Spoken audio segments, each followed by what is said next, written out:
Então, boa noite a todas e todos presentes. Nós estamos aqui agora, são 7h13, estamos começando mais uma reunião plenária do PT. A de hoje é mais um Cine PT, que nós temos esse projeto, né, como uma forma de formação para o nosso filiado, a nossa filiada, os nossos companheiras e companheiros simpatizantes, que mesmo não filiados estão abertos para poder participar com a gente aqui, né? E o documentário de hoje, o tema dele, o título do documentário é A Nossa Bandeira Jamais Será Vermelha. Eu queria passar para o Marcelo, que ele vai poder comentar alguma coisa como secretário de comunicação, dar uma apresentação melhor para o que é o documentário, e depois ele vai passar o documentário, e depois a gente vai fazer um debate sobre esse documentário. Agora, antes disso, nós temos alguns informes para poder passar. E aí eu queria pedir para o Francis, por exemplo, que já preocupou com você, se você quiser começar os informes, Francis, pode falar, fica à vontade. Depois eu passo para o Marcelo fazer a apresentação do documentário. A Cidene pode também ajudar. Cidene, pode ser. Você quer falar, Cidene? Bom, eu posso começar, você está sem som, Cidene. Eu posso começar só lembrando, estava conversando inclusive com a Rosilene enquanto esperava vocês chegarem, sobre a campanha do PT nacional, né, chamada PT Solidário, que já arrecadou no Brasil inteiro dezenas de toneladas de alimentos, né, para doar para as pessoas que estão precisando, porque realmente nós estamos num momento muito difícil. O PT Lafayette não vai ficar de fora dessa campanha, nós também vamos promover o PT Solidário aqui em Lafayette. Nós estamos pensando em promover de forma que a gente consiga, em cada região da cidade, a gente consiga voluntários para que possam receber esses produtos, e nós vamos, primeiro, procurar dentro do PT aqueles que estão precisando, porque nós temos companheiras e companheiros que, nesse momento, estão passando dificuldades, inclusive de alimentação mesmo. Então, nós vamos dar uma olhada com carinho para essas nossas companheiras e companheiros. E, além disso, nós temos, por exemplo, a Márcia, que faz parte que estava aqui até agora, acabou de cair, mas a Márcia, que faz parte do Matemática e Solidariedade, que é também um coletivo que presta uma importante ajuda nesse sentido, né, de mobilizar a comunidade para poder arrecadar alimentos e doar para as pessoas que precisam. E a gente pode fazer o conjunto dessas doações que a gente conseguir recolher, coletar, a gente passa para o movimento da Márcia, para que ela possa dar a destinação para as pessoas que realmente precisam, porque elas já participam. Esse coletivo já participa há mais tempo de um conjunto de associações aqui em Lafayette, que já tem um cadastro daquelas pessoas que precisam, então fica uma coisa mais... a gente evita da gente... às vezes passa vamos supor, 2 cestas básicas, por exemplo, para uma família e deixa de passar para outra, sendo que se fizer a coisa em comum, evita essa duplicidade e amplia o leque das possibilidades de pessoas a serem beneficiadas, né? Então, acho que a Rosilene também, se puder falar alguma coisa sobre isso, ela que se voluntariou a ajudar a coordenar essa campanha aqui em Lafayette, junto com a Dayana, que também está aqui. Isso. Vocês querem falar alguma coisa a respeito? Boa noite a todos os companheiros, né, e companheiras aí. Hoje eu fui convidada aí pela Silene e Dayana para fazer a coordenação dessa campanha do PT Solidário, que meu olho já estava brilhando desde o dia que eu assisti a primeira vez, já tinha falado isso. Então, é com muito prazer que eu vou fazer isso. É com muito prazer que eu vou pedir hoje aqui, cada companheiro aqui do PT, que nos ajude também nisso, porque sozinhas a gente não dá conta. Mas eu acho que todo mundo junto a gente consegue fazer um movimento muito grande e fazer essa arrecadação. Já vou deixar para o Francis aí um deverzinho de casa, viu, Francis? Que eu sei que você tem a listagem aí de todos os nossos filiados, que a gente vai estar ligando para eles, para pedir os bairros, para poder a gente ver também quem está precisando, como que está a situação dos nossos companheiros, e para pedir também os pontos aí de arrecadação. Então, cada pessoa que estiver morando em bairros separados aí, já passa para a gente que pode doar o ponto, né, para poder recolher esses alimentos em cada bairro, que a gente já começar a organizar para agora, entendeu? Não tem tempo mais não, agora é para agora. Então, já deixo aí com o Francis para mandar para a Dayana aí, ou para a Silene essa listagem, para poder a gente já começar a trabalhar em cima dos filiados, para depois a gente ir expandir. E o pessoal aí também, Álvaro, Tiago, Marcelo, que conhecer as empresas também, pode estar pedindo nas empresas também para poder fazer essa doação, tá, gente? A gente consegue muito esse apoio. Em Belo Horizonte, a gente está com a campanha do Monad, que a gente conseguiu lá nos sindicatos e nas empresas muita cesta básica e produto de limpeza. Então, já vou deixar com vocês aí que conhecem o pessoal de empresa, de comércio, vamos pedir, não vamos ter vergonha não, porque um que entrar para nós já é salvação, porque a fome não pode esperar, né? Esse é o meu recadinho aí para vocês. Então, só completar, beleza, viu, Rosilene? Isso mesmo, pessoal animado que nós precisamos. Só completando com duas coisas. Por exemplo, estou vendo aqui a Cláudia da Cachoeira, né? Se ela se oferecer, eu estou dando como exemplo, se oferecer para ser uma casa de receber, né? Ajudar a falar lá no bairro dela, ela conhece lá mais gente, e aí até dia 13 a gente vai recolher esses produtos que estão espalhados nos bairros e levar para a sede do PT, onde a gente vai montar as cestas, né? Então, nós temos, a partir de hoje, até dia 13 de maio, né, que também é uma data significante, para poder recolher. Aí depois a gente vê como faz para frente. Mas é uma data, uma proposta de data onde que a gente vai já estar juntos fazendo cestas, tá bom? E no dia 13, a gente vai estar fazendo o mutirão, né, o plantão, lá na sede do PT, o dia todo, para receber também doações de quem quiser fazer ali. É isso aí. O que nós precisamos agora é só saber quem que se voluntaria para poder receber esses produtos. A gente podia, um de cada região. Eu, por exemplo, já deixo aqui à disposição de vocês a minha casa, se quiserem o meu endereço para que as pessoas possam deixar, por exemplo.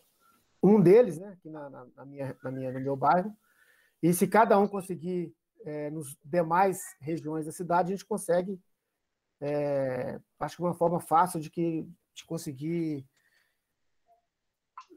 de forma descentralizada, a gente conseguir mais arrecadações. Então fica aí o meu nome já está apresentado, e quem mais se apresentar, pode passar para a Rosilene, que eu acho que ela vai centralizar esse tipo de informação, né, Rosilene? Para a gente poder montar esse cadastro, tá bom?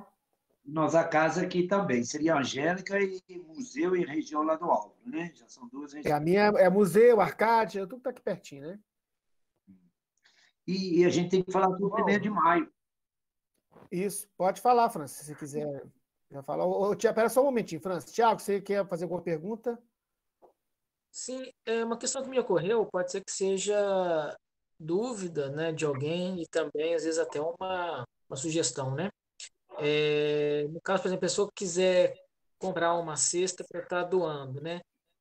Vocês chegaram a fazer um levantamento, né, dos mercados onde já vende essa cesta pronta, montada, com o melhor preço, para poder também a gente, né, ajudar a orientar as pessoas que querem comprar, se doar, fazer doação. Tiago, eu acredito que a gente ninguém tenha feito isso, não. Primeiro. Álvaro, Tiago, pelo que a gente tem uma listagem mais ou menos que é trabalhada em alguns grupos aí, lá no Azevedo é o lugar mais em conta, tá? É isso. Que no Azevedo tem uma cesta bem caprichada e o valor dela está bem mais em conta. Então, pode olhar. Agora, lá no Mineirão também, eu vi essa semana lá também, tem uma cestinha lá que é bem em conta e também ela dá para atender bastante, tá? Então, a Rosilene já se adiantou, Tiago. Eu achei que não tivesse... R$ 64, tá bom? Semana passada. Ô, Álvaro, e outra coisa que a gente vai colocar também, nós conversando, eu e a Dayana aqui, a Silene, produtos de limpeza também, e o absorvente feminino, tá? Que a gente vai recolher também o absorvente feminino. Por quê? A gente vê que é um produto que acaba sendo um pouco caro e algumas mulheres não estão tendo condições de receber. Tá? Aí o absorvente feminino também, que é uma coisa que a pessoa pode ir lá e comprar uma quantidade boa, né? Aqui tem condições, e também a gente vai estar fazendo essa doação também. Alguém escreveu aí que no BH parece que está mais em conta. Sim, uma cesta grande de R$ 98. A Márcia escreveu aqui no chat que no BH está mais em conta uma cesta grande de R$ 98, e o João Vicente colocou que a cesta básica da assistência social gira em R$ 141. O que eu quis dizer, pessoal, é o seguinte, que nós não vamos arrecadar recurso financeiro. Eu acho que é importante a gente ressaltar isso, porque o partido não pode movimentar recurso financeiro para esse tipo de ato, de campanha. Tá? Então, a gente já deixa isso bem claro, porque a gente pode recolher. O que a gente vai estar fazendo basicamente é isso que a gente vai até falar com a Márcia, que agora se ele pode depois falar com ela, porque a gente vai poder, o que a gente arrecadar, a gente vai depois entregar para a associação da qual ela faz parte, que já está inserida no sistema daqui de Lafayette, né, das demais associações, e eu acho que fica mais eficiente dessa forma. Só que nós vamos falar que é o PT que está doando mesmo, porque nós é que estamos organizando, porque o problema é que alguns lugares gostariam de evitar para falar que é partido, só que nós não podemos evitar porque somos nós é que estamos fazendo a campanha, né? Essa na nossa parte. Então, não temos por que ter vergonha de mostrar o nosso nome, né? De mostrar a nossa bandeira, etc. Tá bom? Por isso, pode falar, Márcia.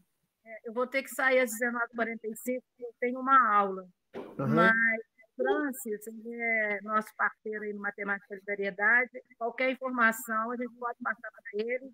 Eu posso fazer uma análise das famílias que mais necessitam, passo para ele ou para a Rosilene, e aí vocês podem fazer a entrega no nome do PT, tá bom? Bom, muito bom então, obrigado. Já agradece antecipadamente. Pode falar, Francis. Porque senão o tempo não vai dar, né? Pode passar, Francis. Então, 1º de maio, gente, nós estaremos defendendo o trabalhador que está sendo prejudicado demais nos últimos anos. Então, temos muito motivo de ir para a rua. Mas, com a pandemia, nós estamos organizando com alguns voluntários, uns 15, máximo 20 pessoas, na rodoviária. Vai ser sábado, meio-dia, de meio-dia até 13 horas, 13h15, né, dependendo um pouco do fluxo. E nós vamos ter as bandeiras e nós vamos ter o microfone, não é? Para as pessoas que têm costume de falar. Tá. Então, nós precisamos ter assim, esse apoio, né? A gente sabe que não todos vão poder ir, e também não é para encher lá de 50 pessoas, não é esse tipo de ato. É para a gente poder registrar todos os nossos desavenças, né, com esse governo. Nós temos uma faixa também de fora do Bolsonaro, mas nós precisamos de representantes da classe trabalhadora, né? Então, tem que ter representantes da classe dos professores, enfermeiros, dos comerciários, né, dos que trabalham na construção civil. Nós já conseguimos gente também que são ferroviários, e assim vai, tá bom? Só isso. É isso, então, beleza, pessoal. Lembrando que essa manifestação é por conta do Dia Internacional do Trabalhador e da Trabalhadora, né? Então, é um dia de protesto. Nós vamos fazer um Fora Bolsonaro porque ele investe claramente contra o trabalhador e a trabalhadora. E por isso que a gente quer a presença, principalmente, daqueles que vão se manifestar nesse sentido. Por isso que a gente olhou o sindicato, esse tipo de representação, né? Mas eu queria passar agora, então, para o Marcelo, para a gente possa passar para a data de hoje, porque hoje é o nosso CinePT. Então, o Marcelo podia fazer uma apresentação do documentário e depois... Pode ser, Marcelo? A introdução e passar o documentário aí, depois a gente continua. Só dar umas boas-vindas para Luiz Carlos, eu acho que é a primeira vez que ele está participando, né, das nossas plenárias, assim, né? Então, está muito bem-vindo também. Um abraço.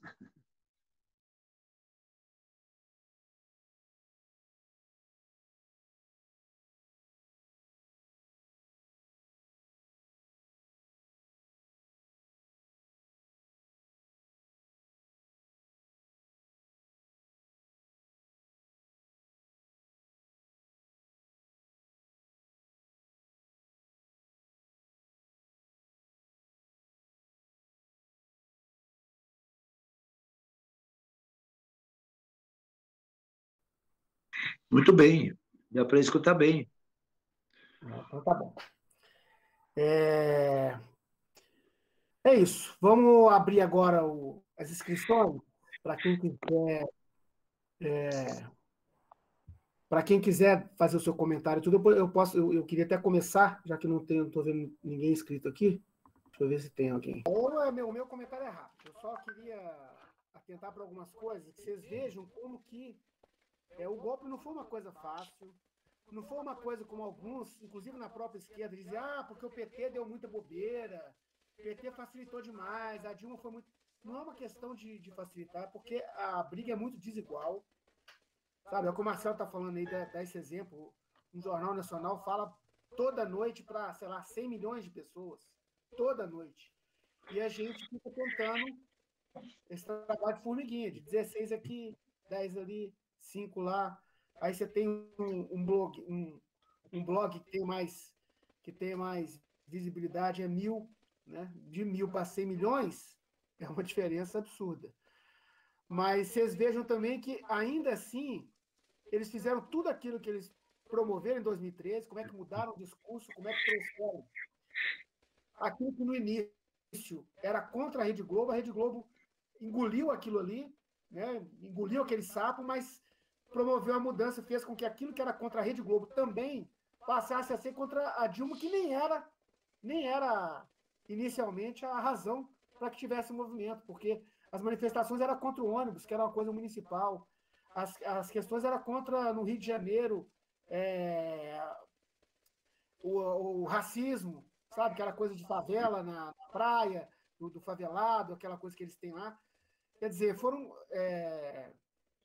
trazendo aqueles preconceitos, muitas vezes, que tinha em geral, podia ser da prefeitura, podia ser do governo do estado, podia ser de político em geral, né, independente de vereador, de deputado, trouxeram isso tudo e colocaram no colo da Dilma. Sabe? Aí, mas a Dilma deixou. Não é questão de a Dilma ter deixado. É porque é muito difícil, realmente foi uma coisa, era um momento que a gente nunca tinha vivido. O Marcelo comentou, por exemplo, os Black Blocs, né, que foram aqueles movimentos que foram os vândalos, a chavinha que aquele rapaz falou lá, aquele senhor, com o nome eles conseguiram inverter, que é o Vândalos. Por que eles conseguiram inverter? Porque os Black Blocs, por exemplo, promoviam a quebradeira, né, os vandalismos, e não tinham pauta. Eles não tinham pauta. Mas tinha gente da esquerda, podia ter. Eu não conheço nenhum. Sabe? Eu não conheço nenhuma organização da esquerda que promoveu Black Blocs. Conheço da direita. Inclusive do P2, né, na época. Que P2 é aquela polícia, os que infiltram, né, a polícia, como é que chama aquela força que eles chamam de apaisana, né, que eles infiltram nas associações, nos movimentos. Inclusive, o sindicato tinha muito disso, né, desde a época da ditadura. Você tinha P2 que infiltravam nos movimentos, nos sindicatos, para poder espionar primeiro, né, nos partidos, saber o que eles estão falando, e depois também para fazer a sabotagem interna. Né? Mas você não tinha, efetivamente, os movimentos da esquerda eles foram simplesmente excluídos dos movimentos de rua a partir do momento que eles começaram a incentivar aqueles que estavam sem partido. Eu, por exemplo, que no início, eu lembro aqui em Lafayette mesmo, que teve movimentação aqui em Lafayette, eu não participei porque o pessoal gritava sem partido. Eu não vou participar de um movimento popular que seja contrário à política, porque é o que a gente está vendo hoje. Né? Não tem jeito. Fora da política, o que a gente tem é sempre pior. Sabe? É ditadura, é fascismo, é tudo que há de mais reacionário mesmo, retrógrado na sociedade. Então, esse é um ponto. O segundo ponto é que isso não foi o suficiente. Vejam bem, mesmo com a Dilma tendo perdido aqui a popularidade, estava lá com 70%, melhor do que o Lula, né, nos primeiros 2 anos de governo, chegou no terceiro ano de governo, 70% de popularidade, mas mesmo a Dilma, que caiu depois dessas movimentações todas lá para 30%, né, por redor disso, quer dizer, mesmo ela chegou no ano seguinte, quando veio a eleição de 2014, a Dilma ganhou. Ainda que tenha sido por 1,5, né? Ainda que tenha sido apertada 51 a 49, uma coisa assim, mas ela ganhou. Só que ela ganhou, mas nós perdemos o parlamento. Aí é que foi o fundamental, que eles conseguiram promover o golpe. Porque só com as manifestações, por mais gigantescas que tenham sido, e foram dos dois lados, porque eles fizeram manifestações gigantescas, mas nós também fizemos, e nós fizemos, inclusive, antes do golpe, né, nas vésperas do golpe. Eu me lembro que a gente estava uma vez em Brasília, eu fui também, a gente estava lá tentando chegar na esplanada, não conseguia chegar de tanta gente que tinha, e eu ouvindo no celular a Record News, porque o celular tem televisão digital, né? Eu ouvindo aquilo lá, tentando chegar, não conseguia, começou aquela bagunça, ele jogando gás lacrimogêneo de helicóptero, porque não conseguia chegar perto de tanta gente que tinha.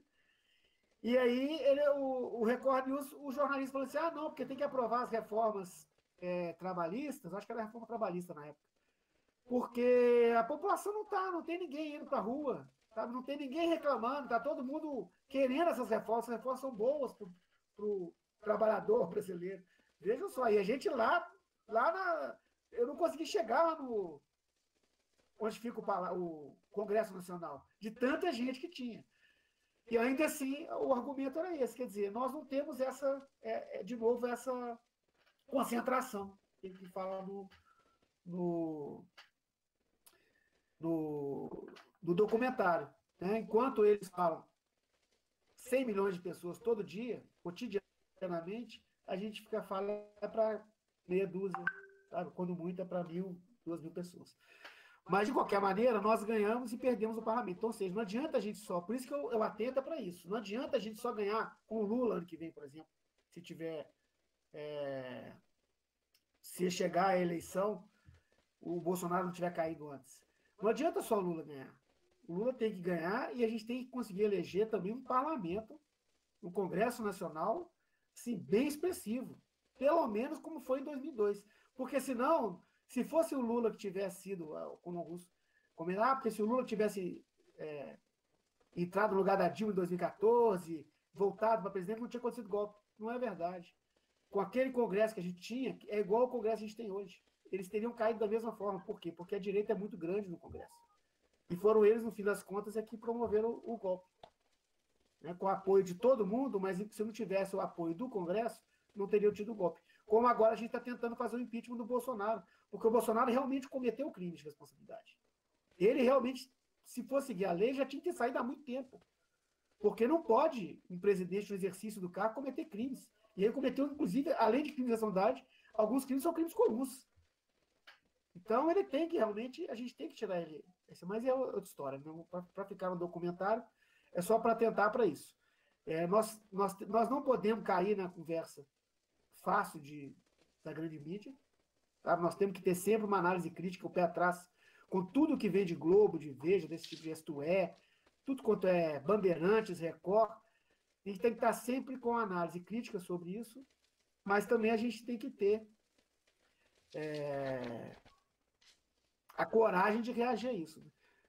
Não é agora, por exemplo, sair na rua no meio de uma pandemia, isso é coisa de bolsominion. Mas a gente tem que estar ciente da necessidade que nós temos, assim que possível, promover atos em todos os espaços que a gente tiver, para poder conseguir fazer com que, evitar que isso que aconteceu no Brasil, esse golpe de 2016, não se repita daqui para frente. Eu vou encerrar por aqui, Marcelo, depois, se for o caso, eu falo de novo. Tá. Vocês estão me ouvindo? Sim. Estou ouvindo. Tá. Agora deu certo aqui. Então, pessoal, eu queria, reforçando que da primeira vez não gravou, para a gente ver o tamanho do desafio que a gente tem, né? Nós estamos aqui com muito sacrifício, agora 18 pessoas. Da última vez que eu falei, entraram mais 2. E nesse exato momento o Jornal Nacional está falando para 100 milhões de brasileiros. Isso daí todo dia. Sendo que aqui é um fórum aberto, que a gente está aqui aberto ao diálogo. O Jornal Nacional não. É um monólogo. O Bonner senta lá na cadeira de rei dele e ninguém contesta ele. Então é uma luta completamente desigual. Essa questão das fake news, que é uma questão que está hoje muito em voga, a gente tem que deixar bem claro o seguinte, pessoal. Bolsonaro, beleza, os bolsomínios são espalham fake news, é um absurdo. Mas os campeões de fake news no Brasil sempre foi e aí continua sendo a grande imprensa. Não tem para ninguém ainda no Brasil. A grande espalhadora de fake news no Brasil é a Rede Globo. É a Veja, é a Isto É, a Band, SBT. E agora eles estão querendo passar a imagem para a gente o seguinte, que eles são os defensores do jornalismo profissional, do jornalismo ético, que checa a informação, e só o Bolsonaro e os bolsominions e o gado lá deles lá é que são irresponsáveis. Não, isso é mentira. E agora eles, que são os maiores mentirosos desse país, eles querem que a gente assine que eles têm o poder de endossar o que é verdade e o que é mentira, porque é a imprensa oficial. Então nós não podemos cair nessa bobajada. Eu vejo muito companheiro nosso caindo nisso. E eu acho que a gente tem que começar, pessoal, a fortalecer a nossa imprensa. Então, se você viu uma notícia no Globo e você viu a mesma notícia no 247, você joga o link do 247. Se você viu uma notícia no Estadão e viu a mesma notícia no DCM, dá o link do DCM. É uma forma que a gente tem de boicotar essa grande imprensa, enquanto a gente ainda não pode derrubá-la. Eu acho que a gente tem que ter na nossa cabeça que nós temos que fazer amplas reformas na sociedade. Tá? E uma delas, pessoal, é acabar com esse monopólio da imprensa. A Rede Globo precisa acabar, a SBT precisa acabar. Não tem como reformar isso. Tem que acabar. E construir uma mídia popular, uma mídia pública, em cima desse lixo todo. Né? Em 2003 vocês viram aí como foi a manipulação. Né? Eles transformaram uma manifestação legítima de passagem no movimento nacional, local no movimento nacional. Isso daí não foi só a palavra vândalo. Teve uma palavra muito mais forte que teve por trás disso daí, que foi a palavra corrupção, que sempre vem à tona quando eles querem dar golpe. Sempre vem à tona. Falar em corrupção. E nós temos que deixar bem claro para a população, sempre que eu posso conversar com as pessoas, que as pessoas vêm falar de corrupção, eu falo com elas, pessoal, corrupção não é o maior problema do Brasil. O maior problema no Brasil se chama desigualdade social. A corrupção não é o nosso maior problema. Então, você vê, por exemplo, o caso da Palestina, que ele citou muito bem. Né? A gente vê aqui no Brasil, você ouve falar do Palestina, é o terrorista. Bin Laden é o terrorista. Os orientais são terroristas. Os islâmicos são terroristas. E a gente cai nisso, porque não é só a nossa imprensa que é mentirosa. A CNN é mentirosa, o Le Monde é mentiroso, o The Guardian é mentiroso. Então a gente tem que ter bastante consciência disso, que a imprensa burguesa, ela defende os interesses dela. Então, hoje a imprensa internacional pode estar falando mal do Bolsonaro, mas não é porque ela está preocupada com o Brasil. É que o Bolsonaro, até certo ponto, ele é uma peça que pode ser manipulada para os interesses internacionais no Brasil. Por exemplo, tomar-se a Amazônia da gente. Então, eles falando mal do Bolsonaro é um pretexto que eles têm amanhã para falar o seguinte, olha, os brasileiros não têm condição de gerir a maior floresta tropical do mundo, o pulmão do mundo. Então vamos internacionalizar a Amazônia. Então vocês tomem muito cuidado, porque eu estou vendo muito companheiro também disseminando a imprensa internacional, elogiando Biden pelas declarações que faz contra o Bolsonaro. É claro que o Bolsonaro merece todo o nosso repúdio, mas a gente tem que tomar cuidado para não estar alimentando a maior cobra de todas, que é o imperialismo internacional. Perto do imperialismo internacional, Bolsonaro é uma minhoca. A cobra é o imperialismo. Então a gente tem que tomar muito cuidado. Venezuela. Alguém aqui sabia da Venezuela antes do Hugo Chávez? Ninguém. Ninguém sabia da Venezuela. É o que as pessoas às vezes vêm coxinha conversar comigo. Ah, Venezuela. Eu falo assim, bicho, você não sabe nada de Venezuela. O que era a Venezuela antes do Chávez? A Venezuela era um país riquíssimo, continua sendo, em reserva de petróleo, que foi incapaz de desenvolver uma indústria. Eles dependem de tudo lá. Por quê? porque a elite de lá roubava o petróleo todo do povo venezuelano, meia dúzia roubava o petróleo do venezuelano, e eles não produziam nada, eles importavam tudo. Então não desenvolveram nem o próprio país. É uma elite pior que a brasileira, que a nossa é uma das piores elites do mundo. Vendo aquelas imagens lá da campanha de 2013, a gente percebe como foi uma campanha rica, né, pessoal? Aqueles pichulecos da Dilma, de todo tamanho, do Lula, aquilo ali custa dinheiro. De onde que vem esse dinheiro? Ninguém explica, mas a gente sabe. Da Fiesp, da Globo, dos Estados Unidos. Antes, como é que a elite fazia antes para deixar as pessoas, para controlar o povo? Deixava as pessoas na ignorância. Então, você via lá na Idade Média, era 90% de analfabetos. Século XIX, 80% de analfabetos. Só que o capitalismo, ele foi se desenvolvendo e não era mais possível ter uma massa tão grande de analfabetos. Então eles começaram a dar um certo estudo para essas pessoas. E quando você dá estudo para as pessoas, você emancipa as pessoas. E o processo foi crescendo, crescendo. Hoje, o que eles fazem para dominar a população? Você não pode deixar o fulano sem escola. Então você dá uma escola ruim para ele. Você não pode impedir o cara de assistir uma televisão. Você não pode impedir o cara de ouvir o rádio. Você não pode impedir o cara de entrar na internet. Você tenta, mas você não consegue. O que você faz? Você dá uma informação de péssima qualidade. Então antes eles não davam informação. Agora eles dão informação de péssima qualidade. Por isso que a gente vê esse exército de idiotas aí. Um dia eu estava vendo uma pessoa numa manifestação, o cara era homossexual e estava segurando uma placa dizendo assim: eu sou um homossexual conservador. Ou seja, como é que pode um homossexual ser conservador? O cara nem sabe, é uma pessoa completamente idiotizada. Porque ele, como homossexual, como uma minoria oprimida, ele tinha o dever, a obrigação de ser um progressista, ele nunca poderia ser um conservador. A Petrobras, a gente sabe, né? Foi espionada para roubarem o nosso pré-sal. A Odebrecht foi destruída porque a Odebrecht tinha o segredo lá do nosso submarino nuclear.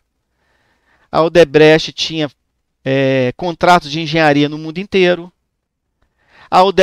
Prenderam o almirante, que era uma das maiores autoridades aqui no Brasil em energia atômica, em física. Prenderam ele, acusando ele de corrupção, porque o Brasil estava desenvolvendo uma tecnologia lá de enriquecimento de urânio inovadora.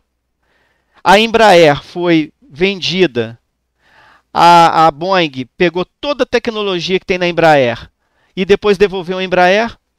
Roubaram o nosso projeto lá do grande cargueiro que a gente tinha, da aviação comercial de médio porte, que a Embraer era uma das líderes, e essa tecnologia foi passada de graça para esse pessoal. Então o povo brasileiro é totalmente dilapidado por esse pessoal, com apoio da elite, com apoio da imprensa brasileira. Para não me estender muito, pessoal, eu estava vendo lá o jornalista que foi preso, me tocou muito, que ele falou o seguinte, que ele foi preso injustamente e alegaram na prisão dele manutenção da ordem pública, né? Que foi mesmo teor da sentença lá do juiz golpista, o Alexandre de Moraes, que foi indicado pelo Temer, que ele alegou isso para prender lá o fascistinha lá que ameaçou o Supremo, o desqualificado lá. Ele usou isso, manutenção da ordem pública, e vai ser um argumento que vai ser usado contra a gente quando a situação pegar aqui no Brasil. Então a gente tem que tomar muito cuidado quando a gente aplaude algumas coisas, porque amanhã a vítima é a gente, né? O jornalismo em Minas, você vê, por exemplo, ele falou da concentração do jornalismo em Minas Gerais, da censura, né, de Minas Gerais. Todo mundo sabe, né? O Aécio ficou aqui 8 anos, a Anastasia mais 4, mais 8, né? E não se falava mal deles. Nada, não saía nada de ruim na imprensa mineira sobre o Aécio Neves e o Anastasia. E você vê aqui em Lafayette, também às vezes a gente acha que concentração da mídia é uma coisa só da Globo, do estado de Minas. Não, aqui em Lafayette também. Vai olhar quem são os donos das rádios. Vai olhar quem é o dono do grande jornal de Lafayette. Vai olhar o contrato que esses caras têm, quem que paga as publicidades dessas pessoas. Aí você pega o jornalista progressista em Lafayette. É completamente amedrontado. Eles não denunciam nada, eles não têm coragem, eles não têm como denunciar. Porque se denunciar, perde apoio, é perseguido. Então aqui em Lafayette também a gente vê isso. Não é só lá no Brasil e em Belo Horizonte. Aqui em Lafayette a gente tem concentração da mídia também. Agora concentração na mão das igrejas também, né? Que é uma coisa lamentável. As mídias sociais, que a gente bota uma grande esperança nas mídias sociais. Só que é o seguinte, pessoal, as mídias sociais são a nova fronteira da concentração da mídia. E pior, nas mãos de conglomerados internacionais.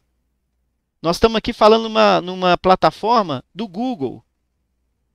Se o Google resolver que nós estamos falando coisa errada aqui, ele tira isso daqui do ar na hora. A gente não consegue falar nem para as 16 pessoas que estão aqui agora. Então hoje é muito fácil você ser bloqueado no Facebook, você ser bloqueado no Instagram, no Twitter. A gente não tem controle disso. Então na hora que eles quiserem, eles bloqueiam a gente. E eu estou vendo aí muitas pessoas aí que apoiaram a censura ao Trump, que estão apoiando agora a censura ao Bolsonaro, que estão apoiando a censura aos outros aí por causa de fake news. Mais uma vez eu alerto, pessoal, não vão ficar batendo palma para isso. Tá? Não estou aqui para defender mamadeira de piroca do Bolsonaro. E nem para defender Trump. Só que eu estou dizendo o seguinte. Hoje bloqueei um Trump. Bloqueei um Bolsonaro. Bloqueei o outro lá. Amanhã vão bloquear a gente. E a gente não vai poder falar nada. Isso. E a gente não vai poder falar nada. Porque a gente apoiou lá atrás. Então a gente tem que tomar muito cuidado com essas coisas. Nós precisamos, então, pessoal, de leis que restringam a concentração da mídia no Brasil. E isso daí já existe, está na Constituição. Não pode ter monopólio ou oligopólio nos meios de comunicação. Só que, infelizmente, a nossa Constituição burguesa, que não é cidadã, né? A Constituição de 1988, uma Constituição burguesa, é uma letra morta. A maioria das coisas ali não estão regulamentadas. Ou seja, eles fizeram uma coisa para agradar a gente, mas ela não tem efetividade. A Constituição tem vários pontos onde não tem efetividade. Então nós precisamos agora, em 2022, amplas reformas. Regulamentação da mídia, uma nova Constituição, reforma agrária, reforma bancária, taxação de grandes fortunas. É isso que a gente precisa levar para 2022 para mudar desse país. E sempre duvidar da imprensa, pessoal. Era isso que eu queria dizer. Obrigado. Valeu, Marcelo. Ó, tem inscritos aqui o Francis e o Tiago. Então agora Francis e depois Tiago. Oi, menina. Aqui, não sei se Ana Paula, Ana Corrado e Luiz Carlos continuam aqui com a gente, mas qualquer coisa eu passo a palavra para eles, porque, de repente, seria bom a gente ouvi-los, né, também. Um deles quer falar no meu lugar? Porque a reunião das 9 um pouco, Francis, não tem problema não, ué. Tá, mas então, eles são convidados, né, até às vezes para a gente conhecer, né? Eles são simpatizantes, né? São pessoal da esquerda, e por isso é importante a gente juntar forças, né? O Marcelo foi esplêndido, né? Só que a gente faz questão que outras pessoas também dão algum recado. Eu vou, para não esquecer, vou primeiro lembrar o que nós dissemos no início, antes de ver o documentário, é que 1º de maio nós estaremos no sábado, agora, meio-dia, na rodoviária, 1 horinha, para mostrar, até para falar dessas coisas. É lógico, é um dia mais relacionado ao sofrimento da classe trabalhadora, né? Mas tudo isso a gente pode também nós vamos atingir mais pessoas. É nesse sentido que estou falando. Então, se alguém quiser participar, nós estaremos lá, respeitando a distância e tudo, e terá um microfone, né? E uma faixa também fora o Bolsonaro. Olha, em relação a... Tem muita coisa que a gente já sabia. Eu tenho 37 anos de militância. E eu ajudei, viu, Marcelo, nas emendas para a Constituinte. Eu sempre penso que ajudou, né? Porque na nossa Constituinte nós tínhamos horário de trabalho de 48 horas, a gente assinava emendas de 40 horas e acabou sendo 44. E por aí vai, né? Mas nessa época de militância, o que a gente sabia? Que os Estados Unidos influenciam muito aqui no Brasil, que a grande mídia, por isso a gente várias vezes tentava, né, com alguma coisa fora Globo, né? E também uma coisa que a gente sabia, mas isso não tem nada a ver com o Brasil, que sempre precisa de um bode expiatório para poder desviar a atenção, né, do povo do principal, daquilo que a gente tem que lutar. Então, essas são coisas psicológicas, coisas que a gente já sabe. Em relação à regulamentação da mídia, nós já tivemos um momento onde que a gente abordou isso, eu não sei se tem 10 anos, né, onde que a gente foi falando muito, e é isso mesmo, aí eu concordo com o Marcelo, se nosso presidente Lula assume o Brasil sem esse acordo, né, sem esse compromisso, aí realmente fica muito difícil. Além daquilo que o Alves já falou, que nós temos que cuidar dos deputados, né? Porque eles tiram, colocam e tiram, né? Através de impeachment, o que quiseram, né? O que aconteceu aqui também, quase em Lafayette. Para mim, a novidade, o que eu acho que a gente tem que aprofundar, é a questão de uma mídia pública, né?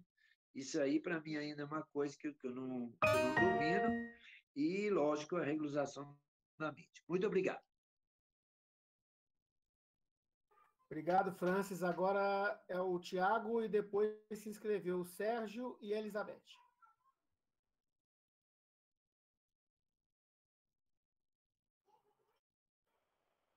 Tudo bem, gente. Mais uma vez, uma boa noite. Está todo mundo me ouvindo aí? Ok? Estamos, sim. Então, vou tentar ser breve aqui também nas minhas ideias e tentar contribuir um pouco mais. Porque, assim, o documentário em si, ele é bastante completo, né? Ele esclarece até numa linha histórica essa evolução da comunicação e tudo mais. A gente, como militante, não tem dúvida nenhuma de que há sim uma manipulação das informações, né? Igual foi citado o exemplo do Jornal Nacional. Você pensa bem, o Jornal Nacional que tem o quê? 30, 40 minutos, né? Tirando aí os comerciais, você vê que às vezes como que eles conseguem sintetizar, né?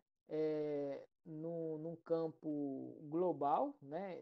O país inteiro, mais as notícias internacionais, consegue sintetizar isso dentro de 30 ou 40 minutos de telejornal. Então, ali a gente vê que realmente essa síntese que eles fazem é justamente essa manipulação, né?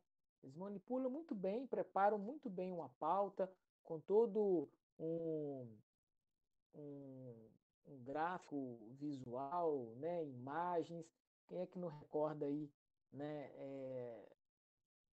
Da época daquelas operações Lava Jato, né? Faziam aquelas imagens do dinheiro saindo da tubulação, da Petrobras, aquelas imagens, né? Então, ou seja, não é só a matéria em si, a pauta em si, eles trabalham a questão visual, né? De forma muito, muito marcante mesmo, e, e não fica só no campo do jornalismo, não, né? Essas grandes mídias, sobretudo da Rede Globo, eles dão um jeito de demonizar a política, até mesmo pelo humor, né? Pelo humorismo, que tem uma entrada muito forte na população brasileira. Então, você pega aí hoje programas como Zorra Total ou outros aí, por exemplo, que já foram programas humorísticos muito bons, né? Você pega no SBT a própria Praça é Nossa, né? Tirando a questão da vulgaridade ali, da exposição, às vezes até mesmo das mulheres, mas quais que são as, entre aspas, as brincadeiras, né? Que eles colocam também no humorismo? Justamente isso, né? Julgando certas expressões ou criando na cabeça das pessoas certas expressões de que político nenhum presta, né? Só está ali para isso, que política não presta. Isso vai criando, de certa forma, e de maneira maciça, né, em toda a população, um desprezo pela política. E quem é que, que sai no lucro, né, com essa despreza da política por parte das massas? A elite, né? A elite. Você vê que a elite não larga o osso, né? Por pior que se diz, né, que às vezes o PT quebrou o país, mas estão lá disputando a política, disputando o voto, querendo assumir um país quebrado, né, entre aspas. Então, ou seja, essa questão ela é muito grave, né? E o Marcelo colocou muito bem, né, complementado aí também pelo Francis, pelo Álvaro. O desafio ele é muito grande. E eu tento também um pouquinho fazer essa analogia olhando mais dentro da nossa realidade. Foi citada aí a questão das rádios e dos jornais locais, né? Eu, desde 2015, eu tenho uma participação, uma atuação no rádio, né? Tem um programa que eu apresento diariamente, né? De segunda a sexta-feira, a partir das 7h15 da manhã, pela Rádio Alternativa, aqui de São Brás, Alternativa FM. É uma rádio comercial, né?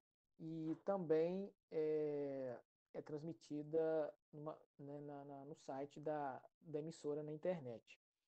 E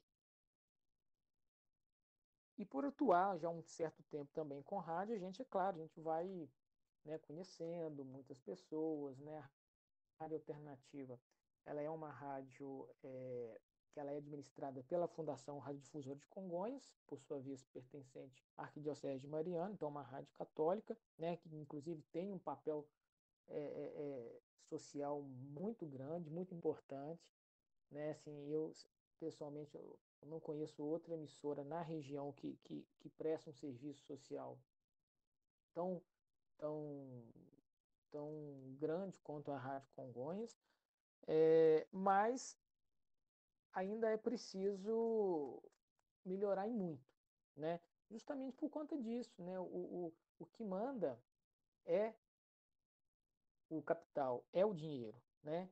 É, dificilmente a gente conseguiria imaginar uma, uma entidade popular ou uma liderança popular conseguir sequer uma concessão de rádio, né? Sem falar em montar todo um aparato, porque os equipamentos são caríssimos, né? Isso falando de uma rádio, né? Sem falar em uma televisão.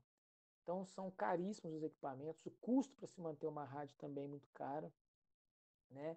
E além disso você ainda tem que disputar ali uma concorrência por audiência, uma série de coisas. Então a gente vê isso claramente durante as eleições municipais, né? Que não há um comprometimento, às vezes, dos nossos órgãos regionais de comunicação, rádio e jornal, e até mesmo, né, os canais online, não há um comprometimento de entrar em certos assuntos quando se refere à área da política. Justamente por isso, né? Às vezes não quer criar e essa orientação vem né, das direções mesmo das rádios, né? Na hora de se formatar um programa, na hora de se preparar qualquer conteúdo, né, tudo é realmente controlado, porque para se evitar, né, às vezes certos embrólios, vamos dizer assim, né, certas situações que financeiramente vão comprometer a emissora ou o jornal que seja. Então, realmente, o capital ele fala por si só. E a gente precisa ver formas, né? Eu até recordo aqui que né, nós temos a rádio comunitária, né? Porque nós temos pelo menos 3 modalidades de rádio, que é a comercial, a, a educativa e a rádio comunitária. Mas a rádio comunitária entra num outro impasse, que é justamente também o capital. Ela não tem, às vezes, o custo, além de ter o seu raio de alcance muito limitado, ela tem também dificuldade de se manter, de investir em equipamento, investir em programação, ou até mesmo contratação de profissional, ela não tem separado. Aí, mas ela tem, pelo menos no seu documento, né, uma possibilidade de fazer um trabalho de fato social, né? Então, se você pega entrar no site da ANEEL e você consegue né, o, a regularização da rádio comunitária, ela fala especificamente lá as funções, né, as atribuições dela, que no papel é muito bom, mas eu dificilmente consigo ver, às vezes, alguma rádio comunitária cumprir o seu papel social também. Elas, até pelo contrário, elas tentam disputar com as comerciais às vezes, né? Então, ou seja, a gente ainda está muito aquém de ter realmente uma mídia, né, mais popular. Eu penso que um dos caminhos, né, não é fácil, mas um dos caminhos é realmente essa regulamentação, né, e a gente só consegue isso se nós tivermos maioria no Congresso, porque também, senão a gente tiver maioria, a gente não vai conseguir aprovar nada, né, a gente não vai conseguir aprovar que é uma pauta é, é, é, polêmica, né, não pelo fato em si, mas porque é mal compreendido. Marcelo falou isso muito bem também, né? É, é, é, é uma pauta mal compreendida quando se fala em regulamentação da mídia, né? Eles já distorcem a situação justamente para poder enganar a população, achando que é uma forma de estar limitando a liberdade, é, é, é, né? Não liberdade de expressão, mas a liberdade de imprensa, e quando de fato não é, né? É justamente o contrário, é possibilitar realmente essa popularização da mídia. E então eu imagino, acredito que um dos caminhos é esse. Franz falou também aí uma outra questão interessante, que seriam, né, as rádios públicas, né? Acho que também é um caminho, né? Só que aí também depende e sofre as influências de quem está no governo, né? É, recentemente, inclusive, o Zema quis, né, fechar a rádio que é do Estado, né? Sumiu o nome da rádio aqui, mas Inconfidência. Confidência, exatamente, né? Tentou fazer, teve toda uma mobilização para não permitir e tudo, mas também tem, né? Acaba que sofre também essa influência, né? Porque todos os meios de comunicação demandam, né, investimento alto. Então, quem tem dinheiro faz dinheiro.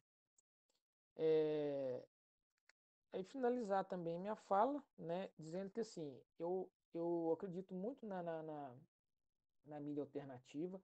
Eu acho que é uma função, sim, a gente tá buscando valorizá-la. Outro ponto também que eu concordo plenamente com a Marcela, a questão de valorizar os veículos, né, de comunicação que nós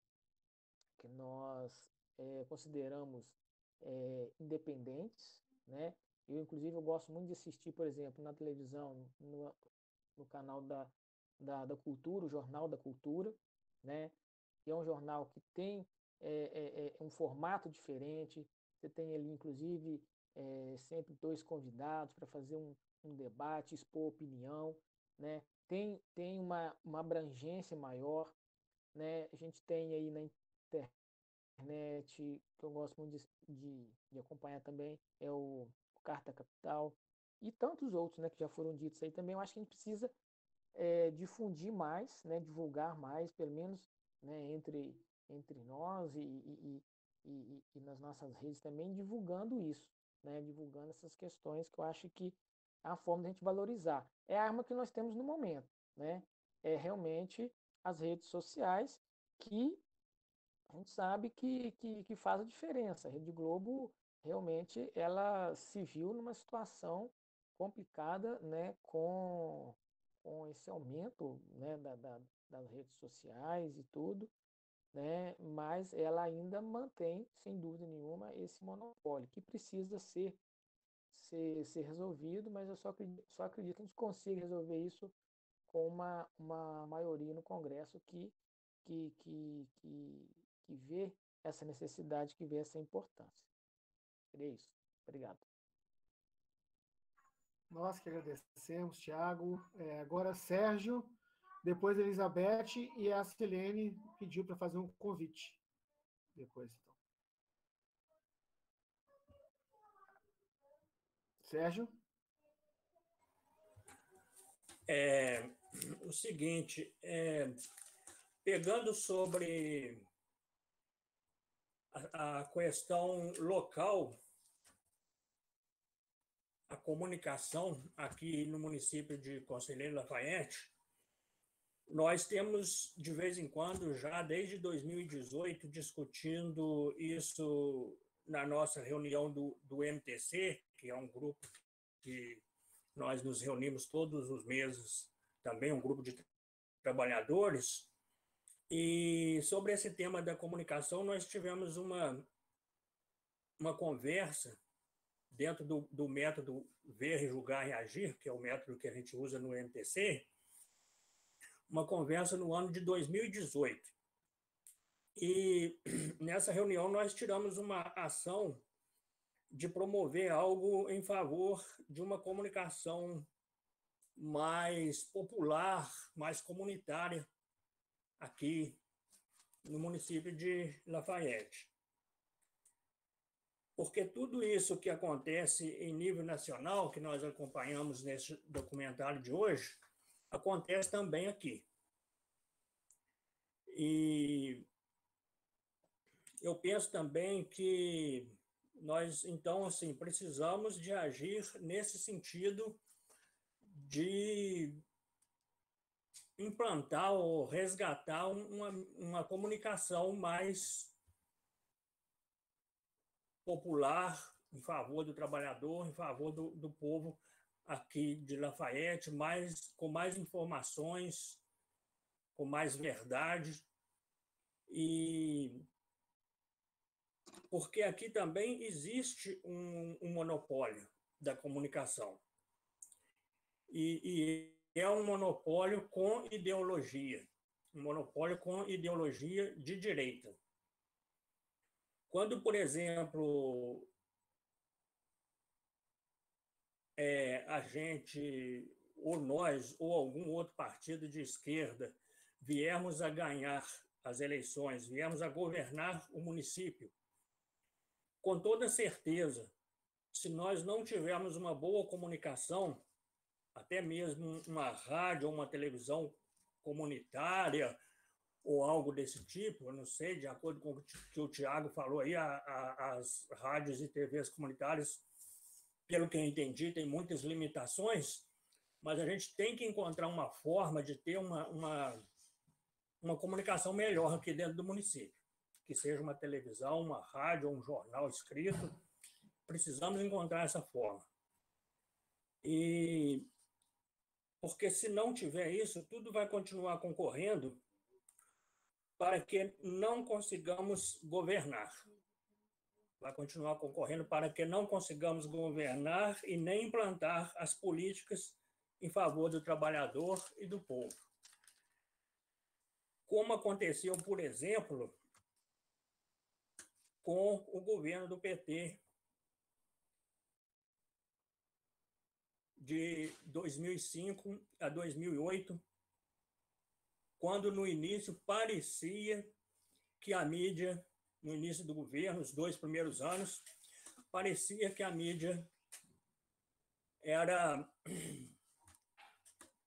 apoiava os projetos, as iniciativas do governo do PT, com o doutor Júlio naquela época, e a partir dos 2 últimos anos, 2007 e 2008, passou a perseguir incisivamente o então prefeito daquela época do PT, doutor Júlio, e então foi uma das coisas muito desfavoráveis para que nós pudéssemos continuar com as políticas em benefício do trabalhador e do povo aqui de Lafayette. A comunicação, então, é uma coisa fundamental, essencial, que nós precisamos de ver isso aqui no âmbito do município também, porque funciona, infelizmente, da mesma forma que no nível nacional, aqui também funciona assim, desse modo prejudicial e negativo. Obrigado. Obrigado você, Sérgio. Agora Beth e depois Silene.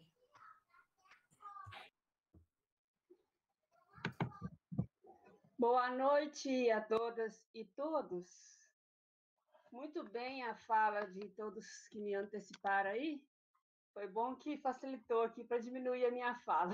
Mesmo assim, ela está muito grande. Eu sou testemunha, né? Eu devo ser a mais idosa aí da turma, de todos esses processos aí comentados pelo Marcelo e, né, complementado aí pelo Thiago e Sérgio. Olha bem, nos anos 70, 1969, nos anos 70, eu tinha lá meus 12 anos, por aí, eu sou uma pessoa extremamente boba, mais boba que eu conheço, sabe? Mas eu comecei a perceber que diariamente a rádio, né? No caso era a rádio que a gente ouvia, falava que bombardeava o Oriente Médio. Diariamente, era uma coisa assustadora. Então, eu, simplesinha naquela época, sem possibilidade de muitos sonhos, mesmo assim, eu sonhava.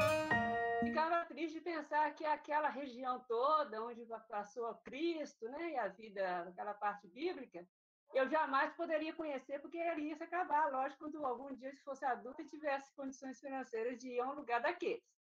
Era uma coisa, né, massiva, diariamente.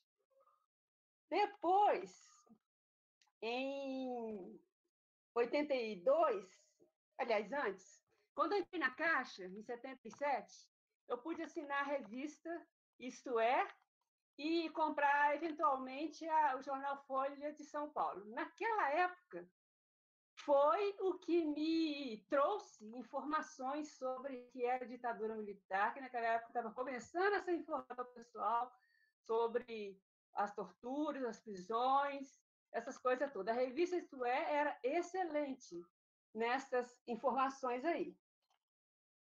E, no entanto, e a Folha de São Paulo, né? Assim, que eu conhecia naquela época eram essas aí, eu não usava as outras, não. No entanto, hoje virou isso aí. Aí depois eu falo o processo.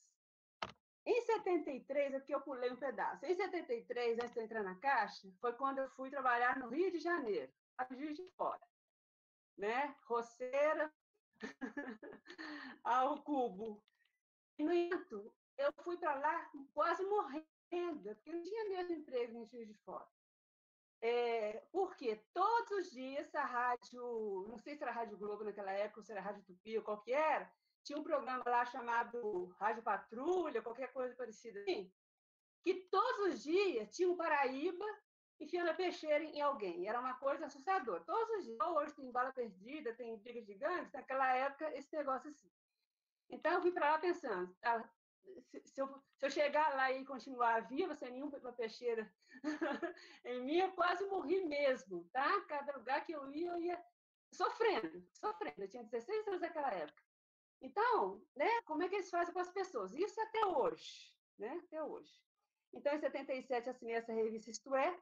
Bom, em 82, quando eu tive meu primeiro filho, eu comecei a perceber melhor que o meu tempo não estava sendo bem utilizado vendo TV, porque hoje eu trabalhava o dia todo, tinha criança, tinha marido, tinha casa para cuidar, certo?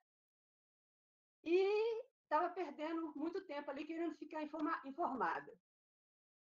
Parei de ver as novelas pelo excesso de violências e desonestidade, né? Exemplo de desonestidade que passavam o tempo todo. Só num capítulo, né, do ano é que aparecia lá o vilão sendo, de certa forma, punido. Era desse jeito, mas os outros dias todos era a desonestidade levando vantagem o tempo todo, violência, né, tudo de ruim.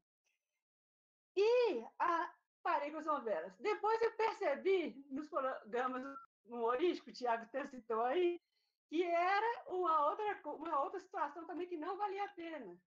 Era muito machismo, deboche do povo, opressão, era assim, né? Tudo parecendo que era brincadeira. Quer dizer, a gente ria da gente mesmo, né? Eles faziam a gente debochar da gente mesmo. Era uma coisa bem, bem louca, não dá para a gente nem acreditar que eles fazem isso até hoje. Muita gente cai nessa aí. E logo depois, eu fui vendo que nem... Aí deixei para ver só jornais. Independente de ser da Globo ou qualquer outro canal que eu passei, Bandeirantes, que fosse. Era só notícias péssimas, horríveis, que faziam a gente sofrer, né? Era uma tortura, na verdade.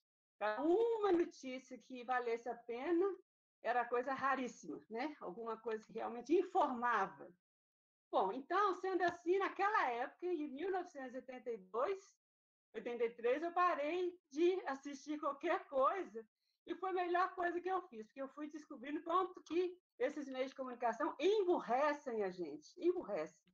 A gente deixa de aprender coisas valiosas e ainda o que aprendeu, desaprende, né? O que aprendeu, o que sabia, deixa de saber e de aplicar, e de enxergar e de perceber.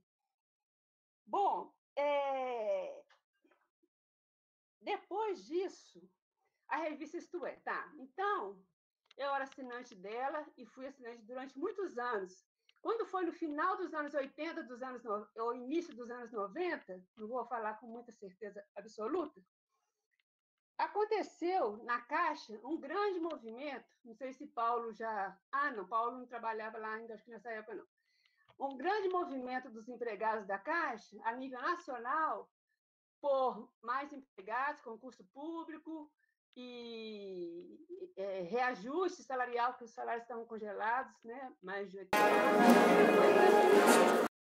A rede Manchete, né? Naquela época existia, fez uma cobertura perfeita da realidade que estava acontecendo, porque os empregados estavam nas ruas, não era greve, coisa de internet ou de qualquer coisa, só de fechar a porta, não. E a Rede Globo falou uma linha, né? Então, ali nós todos percebemos que eles falam o que eles querem na hora que for interessante, o que eles acham, né, interessante para passar para a população. Então, a revista... Bom, então foram esses... não sei se eu esqueci alguma coisa, mas basicamente era isso aí. Queria dar os exemplos, porque eu sou testemunha. A revista Isto É, então, muito boa ainda, tá? Durante muitos anos, foi muito boa. Mas quando foi no final dos anos 90, eu acho, o que aconteceu? Eu era assinante, não recebia a revista, e também nessa época era coisa difícil de conseguir, não chegava. Então, eu fiquei intrigada com aquilo, andei perguntando a própria revista, telefonando, mandando carta, naquela época, assim, e eles falam, mas a gente está mandando, por que não está chegando? Nós estamos recebendo reclamação mesmo. Bom, depois disso, eu fui conversar com uma pessoa que era, não representante que fala, distribuidor, o que ele disse? Que a editora Abril e outras, aí já nem sei quais são as outras editoras maiores, o que estavam fazendo? Estavam comprando todas as edições da revista Isto É, para não deixar nenhuma chegar ao destino. Com isso, o que eles fizeram? Ou comprando ou sumindo com elas, né? Vou falar assim.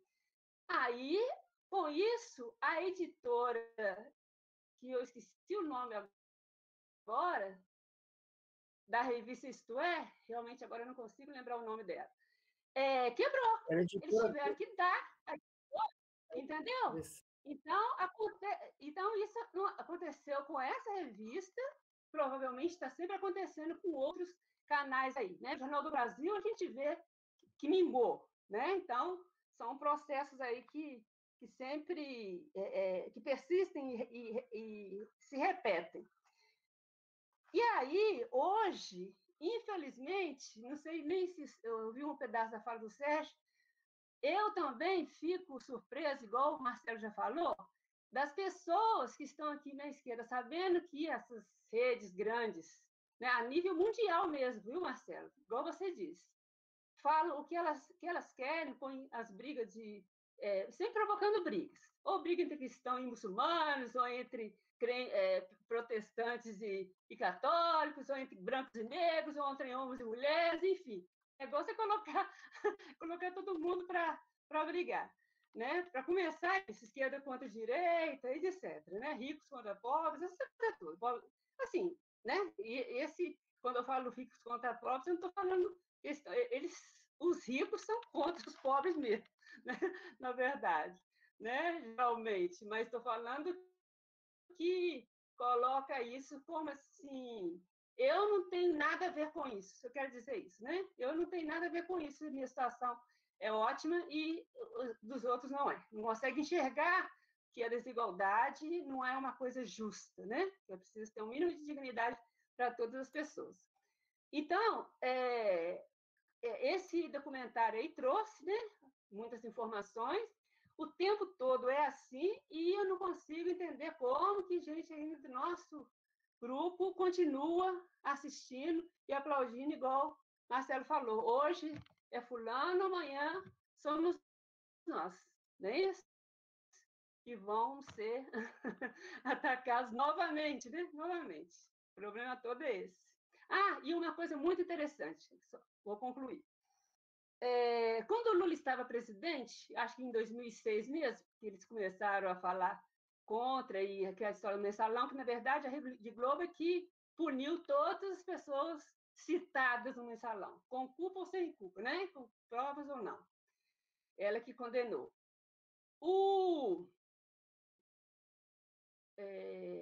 Aquela favela que chama Rocinha, né? Aquela região lá da Rocinha, todos os dias estava nos jornais com guerra de gangues, né, com assassinatos, todos os dias. Aí Lula, presidente da República, foi lá e conversou com as pessoas, citando até os nomes dele. Foi o discurso mais lindo que eu já vi na minha vida. Do dia seguinte em diante, nunca mais as TVs puderam falar mal da Rocinha, porque não tinha argumento, como se era um lugar assim, onde todo mundo estava matando o tempo todo, e o presidente foi lá e conversou com o pessoal, fez discurso e voltou vivo. Né? Então, tem hora que tem que acontecer essas coisas assim para cercar um pouquinho, né? Cercar um pouquinho a Rede Globo. E pior que a gente vai lembrando, né? Aquele caso do Tim Lopes até hoje está mal explicado. Aquele caso dos Nardoni até hoje está mal explicado. Então, são muitas pessoas que eles pegam para condenar quando eles bem entendem do jeito que eles bem entendem. A gente nem sabe o porquê. Felizmente, a questão do Lula, a verdade veio antes de todos morrerem. Porque, geralmente, depois que todas as pessoas envolvidas, inclusive aquelas vítimas, né, morreram, aí às vezes ficaram presas a vida inteira, essa coisa assim, é que a verdade vem à tona. Aí é muito triste. Então, nós temos que agradecer, né, da verdade ter vindo antes, né, enquanto nós estamos todos aqui, pelo menos para ver. Não todos, né? Maria Letícia não está aí, muitos outros, infelizmente, se foram aí tristes. Mas tem uma grande turma ainda aí, podendo respirar e se sentir compensado, né? De certa forma, tá bom? Obrigada pela atenção. Obrigado, Beth. Agora restou a Silene para fazer o convite, Silene. Eu só quero, antes de passar para a Silene, lembrar, Beth, que eu também sou assinante da Carta Capital e sempre recebia a Carta Capital na sexta-feira ou no sábado. Em Belo Horizonte não tinha erro, porque eu comprava na banca do meu tio. Vim para Lafayette em 2004, aí assinei a revista, recebia no domingo, não passava de domingo. Então estava muito bom, era da semana, recebi no domingo, estava ótimo. Depois de 2010, mais ou menos, ela passou a atrasar. Chegava terça, quarta, quase já na quinta, sexta-feira, quando lançava a outra revista. Depois de 2013, ela parou de chegar na semana. Chegava assim, 2 semanas depois, começou a atrasar demais. Hoje eu já nem assino mais porque não chega. A revista física, eu já nem assino mais porque não chega. Eu assino, eles não mandam. Se manda, não chega. Eles falam, mandei, mas não chegou. Quer dizer, o tamanho da Poli, que exerce a editora Abril e a Globo. A editora Globo e a editora Abril. São as que monopolizam. Sim, eu sei, acesso à Carta Capital só pela internet agora, porque vem para mim mesmo sem. Eu parei de assinar por esse motivo, não recebia mais. Parei de receber. Eles tentaram fazer por entrega por distribuidor próprio, também não conseguiu, porque o distribuidor daqui de Lafayette, eu até conheci ele. Ele disse que é o seguinte, ele não podia entregar da Carta Capital, porque senão a editora Abril não deixava ele trabalhar com ela, e nem a editora Globo. Olha o nível. Já pensou? Aí ele representante para fazer distribuição aqui na nossa cidade. Aí tentou usar os Correios, aí tinha esse problema do atraso, quando chegava. Até eles desistirem. É de lascado. Não é fácil, não. Helene, por favor. Pesado. Tá, a hora já está super avançada, né? É só rapidinho o convite. O Francis convidou aí o 1º de maio, o ato que a gente vai fazer ao meio-dia, mas eu queria convidar aqueles que não forem também no nosso ato lá presencial, que não pode ir muita gente, são só alguns. Nós, enquanto Arquidiocese de Mariana, a gente faz todo ano uma romaria, né? E cada ano numa cidade dos trabalhadores e trabalhadoras. 30 anos que a gente faz esse trabalho. O ano passado a gente não fez por conta da pandemia. Esse ano a gente vai fazer uma celebração virtual. Celebração, no nosso caso aqui, é um momento, né? Comemorativo e tudo, não necessariamente missa, não será missa. Porque às vezes a gente fala celebração, as pessoas acham que a gente vai celebrar uma missa. Não é isso. Nós vamos fazer um ato pelo Dia do Trabalhador e Trabalhadora, com o lema Pacto pela Vida, um grito contra a perda de direitos. E aí vão ter várias falas, né, de uma análise da conjuntura e vários depoimentos de trabalhadores de diversos setores presentes aí na nossa arquidiocese. Isso vai ser online, vai ser virtual, às 9h da manhã. Vocês podem, quem quiser acompanhar, vai estar sendo transmitido pelo YouTube da Arquidiocese de Mariana. É só entrar lá e procurar Arquidiocese de Mariana no YouTube ou no Facebook da Escola Fé e Política Dom Luciano. Também vai ser transmitido pelas páginas do Leleco e do Padre João. Muita gente aqui acompanha, né, a página deles, tem eles aí, então ficaria fácil. Então, a gente vai estar transmitindo também pelas páginas do Leleco, do Padre João, pela página do MAB e outras aí. Então, se alguém puder participar, vai ser sábado, a partir de 9h da manhã. Só isso. Beleza, obrigado, Rosilene. Silene, eu queria que a Rosilene também, pode ser, Rosilene, se falasse de novo também para lembrar todo mundo do PT Solidário, da campanha. Pessoal, eu pedi até algo para lembrar aí, mas eu vou falar mais um pouquinho para vocês. A gente começa a partir de amanhã, já, que eu já vou falando assim, até os nossos cartazes ficarem prontos aí, a nossa campanha do PT Solidário de arrecadação de alimentos. Então, as pessoas que não estavam no começo, quando eu falei, a gente vai fazer uma campanha. Então, estamos precisando de ponto de arrecadação. Onde vai ser isso? Na casa dos nossos militantes, na casa dos nossos filiados, na casa aí dos companheiros e companheiras. Então, a gente precisa que cada um de vocês que puderem ceder um espacinho da casa de vocês para recolher esses alimentos, né? Que entre em contato comigo, com a Silene ou com a Dayana, para que a gente pegue o endereço direitinho e explique como vai ser feito. E quem também já quiser começar a fazer as doações, o Álvaro já deixou à disposição aí também a casa dele, o Francis já está à disposição a casa dele. Lá no Siderúrgico, a Dayana vai ceder também o espaço dela lá, da casa dela, para poder recolher esses alimentos. Então, eu conto com vocês todos aí nessa nossa campanha para que fortaleça ela e a gente faça um diferencial, né, na nossa cidade, tá? É só para lembrar mesmo, quem quiser saber mais um pouquinho, pode chamar a gente no privado também, que a gente vai explicar, e deixando aí os companheiros, amigos, Paulo, Álvaro, Marcelo, Sérgio, que conhece muita gente, vamos correr atrás da gente arrecadar bastante alimento, vamos fazer uma campanha solidária bem bonita, tá? Do jeito que a gente sabe fazer. A gente não pode estar na casa das pessoas abraçando isso, mas eu acho que um conforto de um alimento, eu acho que já vai fazer um diferencial muito grande, tá bom? Um grande abraço, uma boa noite. Beleza, obrigado, Helene. Lembrando que no dia 13 de maio nós vamos fazer a primeira mutirão, vamos dizer assim. Vamos levar tudo lá para a sede do PT para poder separar, para dividir, fazer tipo cestas, né? E vamos estar aberto com a sede aberta para receber quem quiser também no dia 13 levar lá no PT. Nós vamos estar lá fazendo a contabilidade do material, né, vamos dizer assim, o inventário, para poder fazer a divisão para as associações conforme a gente conseguir fazer a associação, né? Tá bom?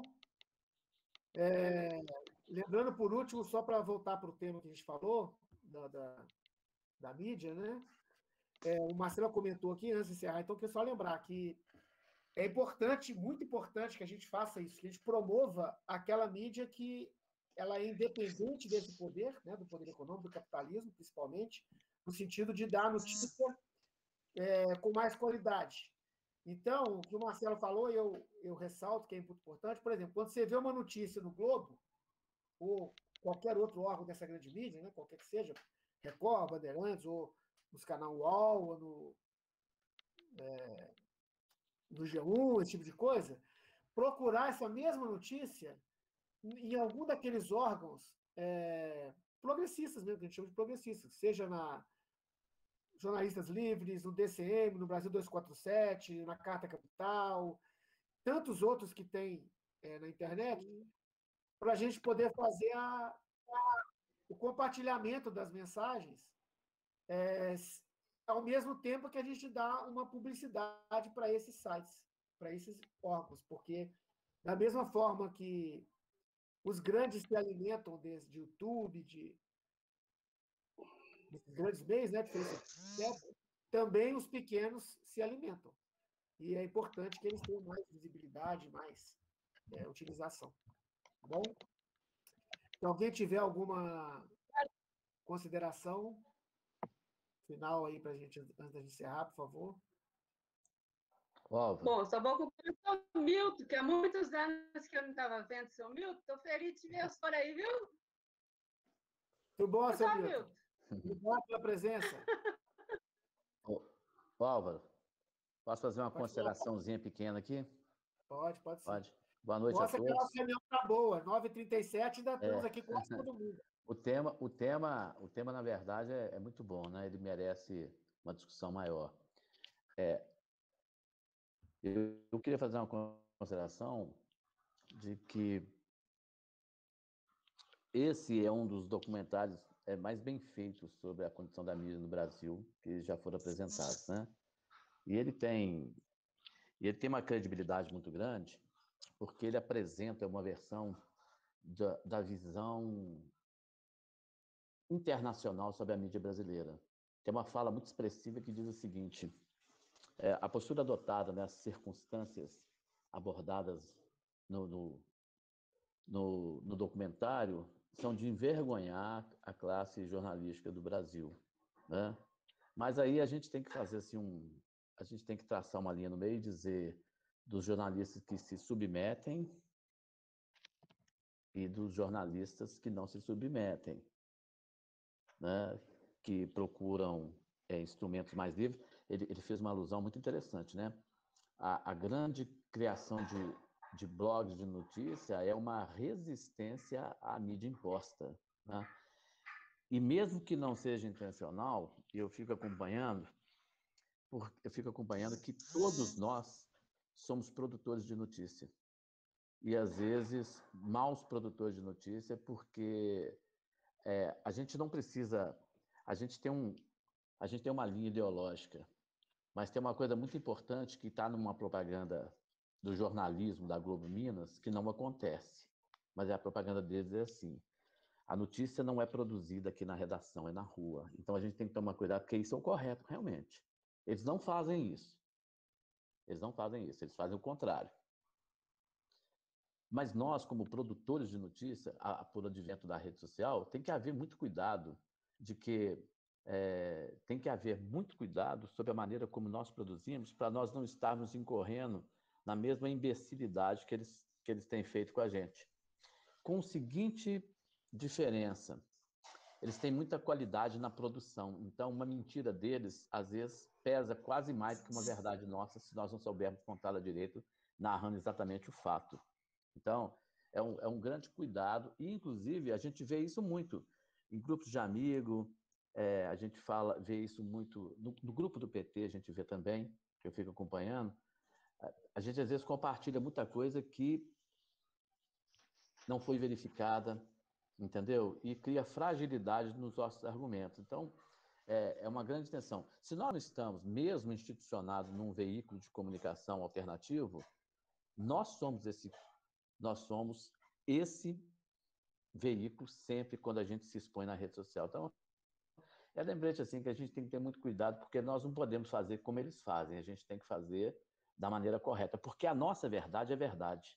Então, nós podemos relatá-la como fato. Também nós não temos que mudá-la. E nós vimos o poder deles, né? Uma manifestação contra uma tarifa de passagem virou o maior movimento político injusto desse país, não é verdade? Mas eu só queria fazer essa observação. Muito obrigado, muito boa a reunião, viu? Muito bacana. Obrigado, boa noite. Beleza, Paulo, obrigado. É isso mesmo.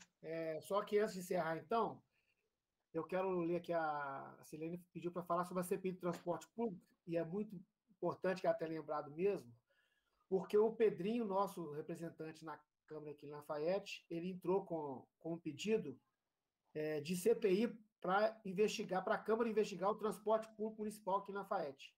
Só que o Pedrinho só tem a assinatura dele até o presente momento. E ele precisa, acho que, de 4 assinaturas, né? De mais 4 assinaturas para poder dar entrada para que a mesa da Câmara de Vereadores coloque em votação esse pedido. E os vereadores que estavam todos falando do transporte, todos eles dizendo que eram favoráveis às críticas, todas contra o caos que está o transporte público. Quando ele pediu para assinar lá na tribuna ontem na Câmara de Vereadores, ninguém assinou, senão ele. Então, nós temos que pressionar, nós mandamos no grupo do PT e outros grupos, provavelmente já devem ter umas imagens para pressionar os demais vereadores, e a gente pede para que todos compartilhem nos seus demais grupos, né, espalhem essas mensagens para ver se pressionam. Ainda que seja pelo constrangimento popular, constranjam mais alguns vereadores para que assinem esse requerimento para que possa dar entrada, né, na mesa da Câmara do pedido de investigação. Porque é o trabalho dos vereadores. Não adianta reclamar da Câmara, que a Câmara não está fazendo, se esse é o papel dela, e a gente tem que olhar quem é que está dentro do papel de vereador e quem é que não está cumprindo com o seu papel.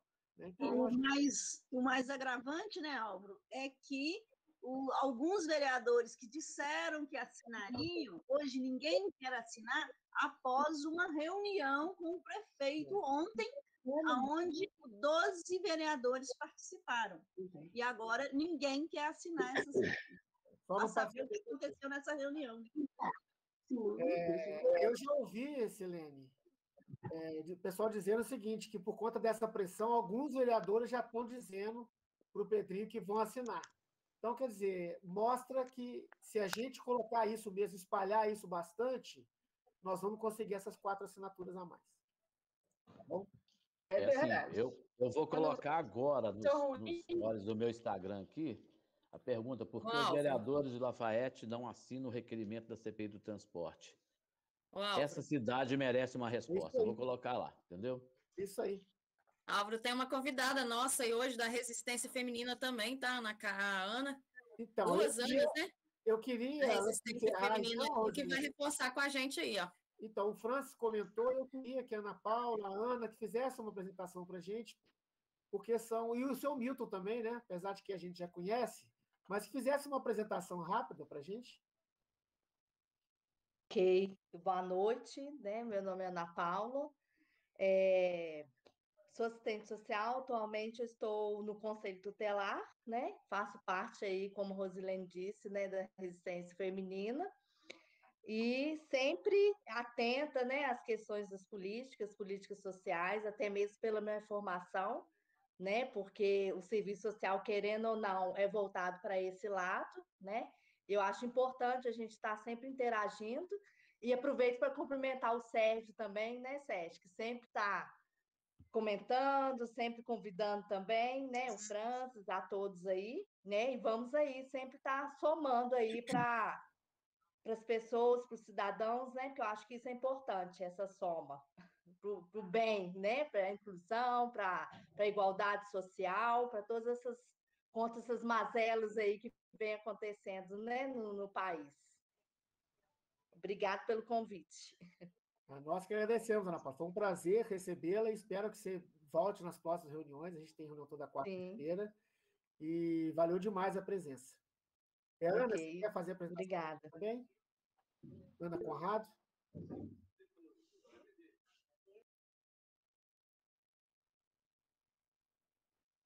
Bom, a Helena também, a Helena Maria entrou aqui, não está com o vídeo, mas querem fazer a apresentação? Bom, deve ter dado uma saidinha, eu não estou conseguindo desbloquear o... Bom, mas então é isso, pessoal. Obrigado. Como a Marcela já mandou aqui no chat, já passou de 2h40 de reunião. Por um lado é cansativo, mas por outro lado é gratificante a gente perceber que chegamos a ter aqui 19 pessoas e terminam 2h40 depois, com 13 ainda aqui presentes, o que deixa a gente satisfeito por ver que que nós temos retorno dessa nossa proposta dos documentários e das discussões que nós entendemos relevantes para a cidade, para o Estado e para o Brasil, né? O momento que a gente vive é realmente muito grave, e sem a devida formação e análise crítica do que está acontecendo, muitas vezes a gente incorre nesses erros que o Paulo Roberto comentou, que o Marcelo comentou, que a Beth comentou. Então é importante, aliás, todos comentaram, né, sobre isso. Então é importante, eu agradeço por isso, vocês terem ficado aqui até agora, e declaro encerrada a reunião de hoje. Obrigado, boa noite para todos e todas. Está publicado, viu, gente? Pode ver lá. Boa noite. Beleza, vamos publicar todo mundo, porque vamos ver se até amanhã à noite ele já muda essa realidade na reunião da Câmara e já consegue as outras assinaturas. Sem Marcelo não somos ninguém, né? Nas tecnologias. Tchau, gente. Tá bom, gente. Boa noite. Alô, boa noite, pessoal.